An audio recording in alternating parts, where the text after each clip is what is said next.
Өкмөтүбүздүн көйгөйү менен мына свет электр боюнча 4 ай 5 ай болуп калды. Биз мына кышында да 1 жылдан бери трансформаторда абоненттин көптүгүнөнбү же мына бир линиябыздын жоктугунанбы Ала Тоо көчөсү, мына Самаркандагы айыл өкмөтү бир айыл 45 үй бүлө өтө свет кыйынчылыктабыз.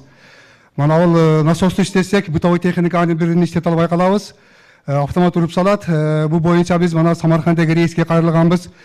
Мана ал өкмөтүбүзгө кайрылганбыз, арыз боюнча Баткен рейске кайрылганбыз. 14 күн ичинде каралып, трансформаторду алмаштырабыз, же зым тартып беребиз деп. Мана 5 ай болду, бизден бир кабар алган адам жок.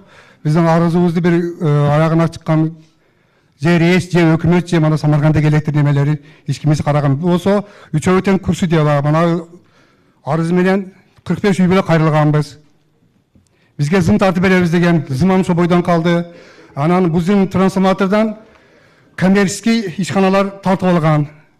Спорт залдары бар, Түшүнүктүү. телефондуу антенн бар, магазиндер бар.